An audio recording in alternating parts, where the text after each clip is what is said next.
পল্লবী থানা যুবদলের সদস্য সচিব গোলাম কিবরিয়ার পরিবারে শোকের মাতম। হত্যাকাণ্ডে জড়িত বাকিদের দ্রুত গ্রেফতার করে আইনের আওতায় আনার দাবি জানিয়েছেন কিবরিয়ার স্বজনেরা।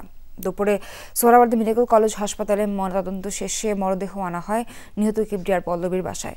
এ সময় তৈরি হয় হৃদয় বিদারক পরিবেশ। পরিবারের দাবি 2014 সালেও কিবরিয়াকে হত্যার চেষ্টা করেছিল দুর্বৃত্তরা। পুলিশের হাতে আটক জনিকে জিজ্ঞাসাবাদে জানা যাবে আসল রহস্য। নিহত কিবরিয়াকে দেখতে তার বাসায় আসেন রাজনৈতিক সহকর্মীরা। দাবি তোলেন হত্যার সুষ্ঠু তদন্ত ও বিচারের।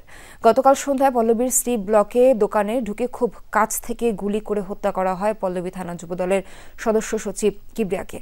বাদ আসর পল্লবী 2 নং ওয়ার্ড ঈদগাহ মাঠে নিহত জানাজা শেষে মরদেহ নেওয়া হবে গ্রামের বাড়ি চাঁদপুরে। সেখানেই তার দাফন সম্পন্ন হবে। আমার সন্তান দিয়া আল্লাহ তুমি সন্তান লইয়া গেলা, আমার মেয়ে কি করবো, আমার দুই এতিম কি করবো গো আল্লাহ। আমরা আগামী 20 বছরে পল্লবীতে এরকম গোলাম কিবরিয়ার মতো লোক পাবো কিনা আমরা জানি না। আমি এটার দ্রুত বিচার যাচ্ছি। আমার দেশে এটা যদি বিচার না তাহলে বাংলাদেশ থেকে কোনো বিচার হবে না। ও এলাকা নিজের বাড়ি তুইয়া আজকে পল্লবীতে কত বছর ওরা ওইখানেও গুলি করতে আসছিল। এটা সুষ্ঠু বিচার অবশ্যই আমরা চাই। যাকে ধরা হয়েছে একে ধরলে এর কাছ থেকে সব বেরোয় আসবে।